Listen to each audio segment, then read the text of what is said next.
He looked like any other ordinary man, a husband, a father, a neighbor. But behind that calm smile and suburban life was one of the most cold-blooded killers in American history. His name was Richard Kuklinski, better known as the Iceman. He worked for some of New York's most dangerous mafia families, carrying out contract killings with precision, silence, and absolutely no emotion. To his family, he was a caring father who loved Sunday dinners. To the mafia, he was a professional killer, the man you called when someone needed to disappear forever. He used guns, knives, chains, poison, and even freezers to cover his tracks, earning a reputation as the mafia's most efficient executioner. For over 30 years, Kuklinski killed hundreds, freezing bodies to confuse detectives, poisoning enemies without warning, and living a double life no one could imagine. But when law enforcement finally uncovered his secret, the world was horrified by what they found. This is not just the story of a hitman. It's the story of a man who turned murder into business and who proved that evil can live right behind a smiling face. In the brutal world of organized crime, fear was the strongest currency, and no one earned it more than Richard the Iceman Kuklinski. Between the 1950s and the 1980s, Kuklinski became one of the most dangerous and efficient hitmen in American history, working for some of the mafia's most notorious crime families, including the Gambino, Genovese, and De Cavalcante families. What made Kuklinski truly terrifying wasn't just the number of people he killed. It was how he killed them. He experimented with cyanide, knives, guns, chains, and even rats. His signature method, however, was freezing the bodies of his victims to obscure the time of death, a trick that earned him the chilling nickname, the Iceman. But perhaps the most disturbing part of his story was his double life. At home in suburban New Jersey, he was a loving husband and devoted father. His neighbors described him as quiet, polite, and always helpful. No one could have imagined that the man next door was a professional killer who had ended hundreds of lives and collected thousands of dollars per hit. This documentary uncovers the cold, calculated life of Richard Kuklinski, from his violent childhood and rise through the mafia ranks to his final capture and shocking confessions. It's a journey into the mind of a man who mastered the art of killing and hid it beneath the mask of normality. This is the untold truth behind America's most infamous hitman, a man who made murder a profession and fear his legacy. Richard Leonard Kuklinski was born on April 11, 1935, in Jersey City, New Jersey, a place that would shape the foundation of a monster. His childhood was a nightmare. His father, Stanley Kuklinski, was a violent Polish immigrant who worked for the railroad and spent most of his time drunk and abusive. His mother, Anna, was a strict Catholic who used religion as punishment and discipline as torture. Between the two, Richard learned one lesson early in life. Pain meant control, and control meant survival. Stanley beat Richard and his brother mercilessly, often leaving them bruised and broken. Anna, trying to enforce her faith, would beat them with broom handles or wooden spoons while forcing them to pray for forgiveness. The emotional and physical trauma carved deep scars into young Richard's mind. He once watched his father kill his older brother, Florian, during one of his drunken rages, a death the family covered up as an accident. That moment, Richard later said, was when something inside me died. By the time he was a teenager, Kuklinski's soul had turned cold. He stopped feeling fear, empathy, or guilt. He found power in violence, first by torturing animals, then by targeting bullies who mocked him. His first human kill came in his teens. A local gang member had taunted him repeatedly, and one night, Richard snapped. He beat the man to death with a wooden pole and dumped his body off a bridge. When he walked away, he felt nothing. That emotionless calm would define him for the rest of his life. After that, Kuklinski's criminal instincts grew. He started stealing cars, breaking into warehouses, and running errands for small-time gangsters. His tall frame, intimidating stare, and cold efficiency made him stand out. People knew not to cross him. He didn't talk much. He just acted. In the 1950s, Richard found steady work duplicating and distributing pirated pornography for local gangs. It wasn't glamorous, but it paid well and kept him connected to the underworld. It was during this time that Roy DeMeo, a ruthless enforcer for the Gambino crime family, heard of him. DeMeo ran a crew that specialized in debt collection, extortion, and contract killings, and he needed someone who could kill without hesitation. When DeMeo tested Richard, he handed him a gun, pointed to a random man walking his dog, and said, "Kill him." Without asking a single question, Richard pulled the trigger. No hesitation, no expression, just obedience. That was the moment DeMeo knew he had found his man. Under DeMeo's wing, Richard's skills evolved from street violence to professional murder. He learned how to clean up a crime scene, how to make bodies disappear, and how to turn murder into business. He became the Mafia's silent weapon, a killer who asked no questions and left no witnesses. But even as he descended deeper into this deadly world, Richard kept one side of himself spotless. He met Barbara Pedrici, a young woman who would later become his wife, and began building a family. To her, he was a caring, protective husband who wanted nothing more than peace. To everyone else in the underworld, he was something entirely different, a predator hiding behind the face of a family man. The transformation was complete. The frightened, abused boy from Jersey City was gone. In his place stood the Iceman, a man who no longer felt anything for the living or the dead. And as the Mafia wars intensified in New York, his deadly career was only just beginning. By the late 1960s, Richard the Iceman Kuklinski had become one of the most reliable, efficient, and feared contract killers on the East Coast. What started as a test kill for Roy DeMeo soon turned into a long-term working relationship with some of the most dangerous crime families in New York, particularly the Gambino and Genovese families. Kuklinski wasn't just another thug with a gun. He was methodical, intelligent, and disturbingly calm. The Mafia valued killers who could keep quiet, and Richard was a man who never talked. Not to the police, not to his victims, not even to his partners. His motto was simple: if there's a problem, I fix it. Permanently. He carried out murders with frightening precision. Some were simple: a quick bullet to the head, a staged car accident, or a silent chokehold. Others were elaborate setups that involved poison, traps, or prolonged torture. Kuklinski soon developed an obsession with cyanide, which he called his favorite weapon. He liked it because it killed quickly and left almost no trace. He would inject it into food, mix it into drinks, or spray it in someone's face disguised in a nasal spray bottle. To dispose of bodies, Kuklinski became even more inventive. He learned that freezing a corpse could prevent investigators from determining the exact time of death. He'd freeze the body for months before dumping it, effectively erasing the murder timeline. It was this chilling technique that earned him his infamous nickname, the Iceman. One of his most notorious kills involved a man who owed the Mafia money and refused to pay. Kuklinski reportedly shot him, froze his body in an industrial freezer for over 2 years, and later dumped it in a remote area of New Jersey. When police found the corpse, they were baffled. The body showed signs of being freshly dead, despite being missing for years. That discovery marked the first time law enforcement realized they were dealing with a killer unlike any they had seen before. Despite his monstrous actions, Kuklinski managed to live a picture-perfect suburban life. He married Barbara Pedrici, had 3 children, and bought a home in Dumont, New Jersey. To his neighbors, he was the friendly guy who always waved hello, mowed his lawn on weekends, and attended church with his family. To his Mafia employers, he was the perfect assassin, invisible, dependable, and completely devoid of conscience.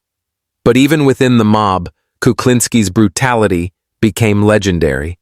He was known to kill people for minor offenses, sometimes without being ordered to. A single insult, a late payment, or even a suspicious glance could seal a man's fate. Fellow mobsters whispered about him. Some feared him. Others admired his efficiency. But everyone knew one thing: you didn't cross the Iceman. Over the years, Kuklinski claimed to have killed for several crime families, often acting as a freelancer. He charged anywhere between $5,000 to $50,000 per hit, depending on the target. To him, it wasn't about revenge or loyalty. It was just business. He also became a valuable enforcer in loan sharking and debt collection operations. When someone didn't pay up, Kuklinski was the final warning. Most of the time, no second warning was needed. By the late 1970s, Richard Kuklinski was at the peak of his criminal empire. He was making hundreds of thousands of dollars, living comfortably and completely undetected by law enforcement. To the Mafia, he was more than a hitman. He was a secret weapon, a human machine programmed for death. But in the shadows of his growing success, something dangerous was forming: his ego. The man who prided himself on silence and invisibility was about to become reckless. And that recklessness would begin the slow downfall of the Iceman. What set Richard the Iceman Kuklinski apart from every other hitman in the mafia world wasn't just his ability to kill. It was the creativity, precision, and cold intelligence with which he did it. To him, murder was an art form. He didn't just pull a trigger. He studied his victims, planned every move, and executed the act with the calmness of a professional. His goal wasn't chaos. It was perfection. Kuklinski used a wide variety of methods to end lives. He could kill with guns, knives, chains, ropes, or blunt objects, anything that got the job done cleanly and quietly. But his true obsession was cyanide, a fast-acting poison that could kill a person in seconds. He experimented constantly, testing how different doses affected the human body. He once bragged, "Cyanide is my favorite. I can make it look like a heart attack." He carried cyanide in spray bottles, syringes, and even medicine capsules. In one hit, he offered a victim a hamburger laced with the poison. The man took one bite, collapsed instantly, and Kuklinski calmly finished his own meal before leaving. In another case, he squirted a cyanide spray into a man's face while shaking hands, and walked away without a trace of evidence. But the Iceman's imagination didn't stop there. He was rumored to have used crossbows, chainsaws, and remote-controlled explosives. He claimed to have once used a rat-infested cave to dispose of a man, leaving him tied up as rats devoured him alive. Although investigators could never confirm the story, it fit the terrifying pattern of Kuklinski's mind: inventive, sadistic, and always one step ahead. To cover his tracks, Kuklinski developed his trademark method: freezing his victims. He would store the bodies in industrial freezers for weeks or even months before dumping them elsewhere. This technique confused coroners, who couldn't determine the time of death, effectively destroying any possible murder timeline. The method earned him his haunting nickname, the Iceman. He was meticulous about evidence. He wore gloves, burned clothing, and cleaned scenes with bleach. He'd study police reports, read crime magazines, and learn from others' mistakes. Each murder was not only a job, but a lesson in how to be better at killing. What made him even more dangerous was his ability to separate his emotions completely. He never saw his victims as human beings. They were just problems to be solved. In one prison interview years later, he explained, "If I didn't do it, somebody else would have. It was just business." Sometimes, he even killed for amusement. If a man insulted him in traffic, he might follow him, wait for the right moment, and end his life, not for money, not for orders, but to prove he could. That unpredictability made even his mafia employers uneasy. He was useful, yes, but he was also uncontrollable. Over time, Kuklinski began to work less for the mafia and more for himself. He started taking independent contracts, selling weapons, and running scams. He saw himself not as a hitman, but as an entrepreneur of death.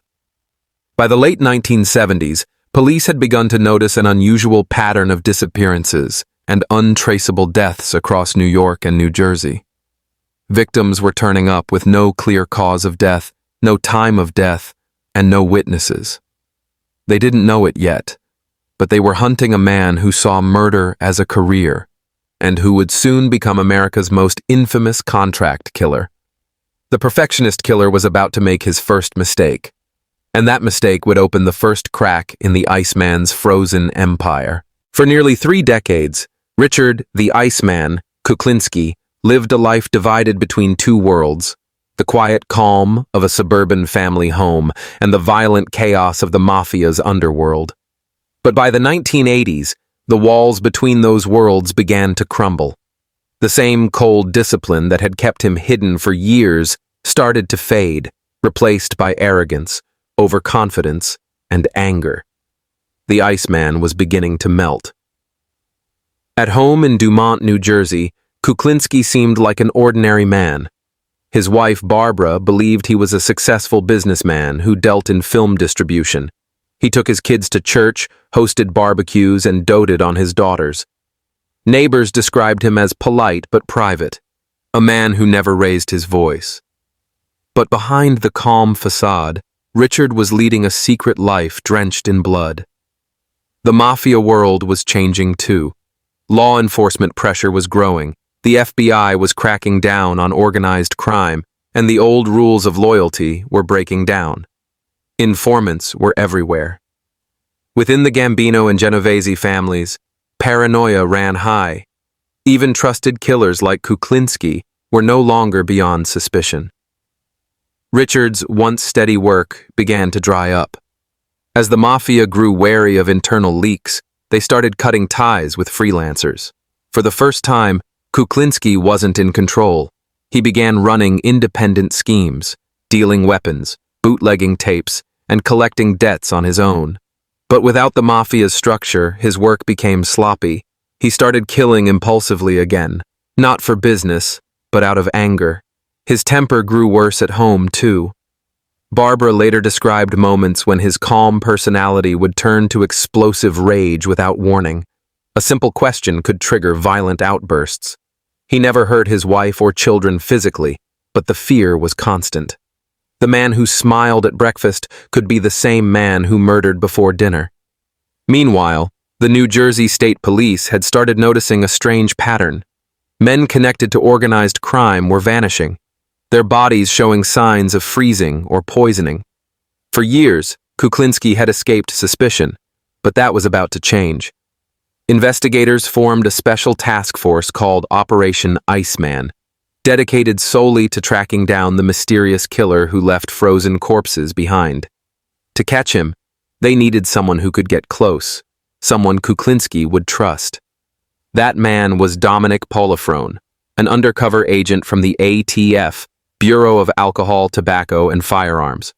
Pretending to be a fellow hitman, Polifrone approached Kuklinski with a fake business deal to supply cyanide for contract killings. Over several meetings, Kuklinski began to brag. He told Polifrone about his methods, his kills, and how cyanide was his favorite weapon. He even explained how to mix it properly for maximum effect. What he didn't know was that every word was being recorded. By late 1986, the case against him was solid. Law enforcement had enough evidence to link Kuklinski to multiple murders and weapons deals. The man who had once been untouchable was now surrounded. On December 17, 1986, as Kuklinski prepared to leave his home, dozens of armed officers blocked his car.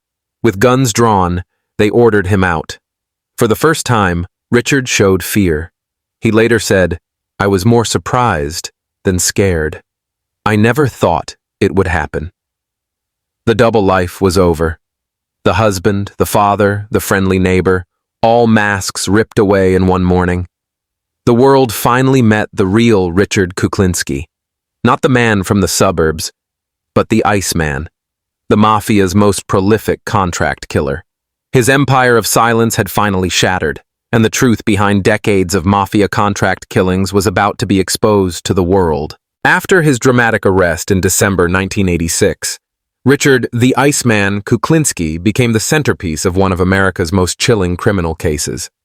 For years, law enforcement had hunted the mysterious hitman who froze bodies to hide the time of death. Now, they finally had him. A man who had lived 2 lives and left a trail of corpses from New Jersey to New York.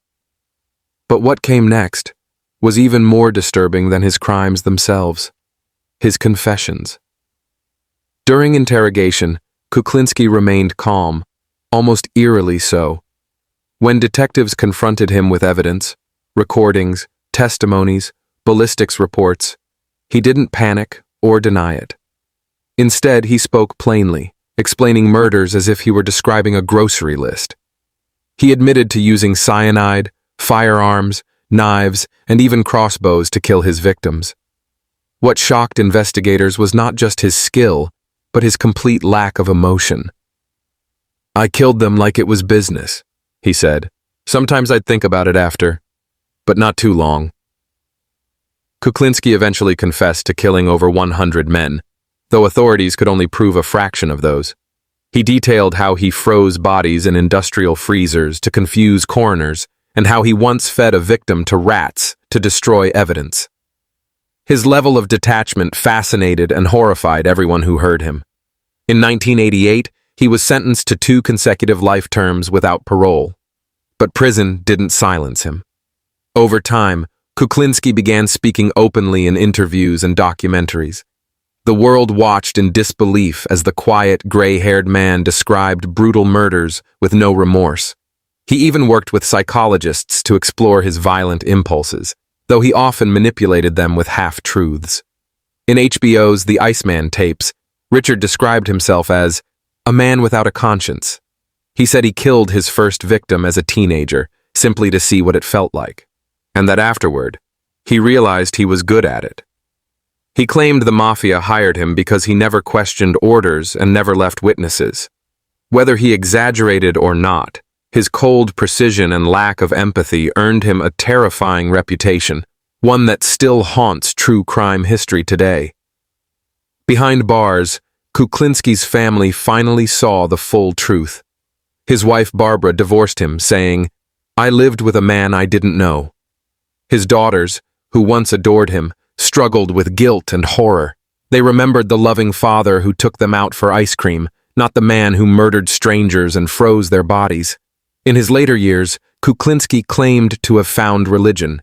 He began attending prison mass, reading the Bible, and expressing regret, though many doubted his sincerity. When asked if he felt sorry for his victims, he replied, "I'm sorry for the families. I'm sorry it happened.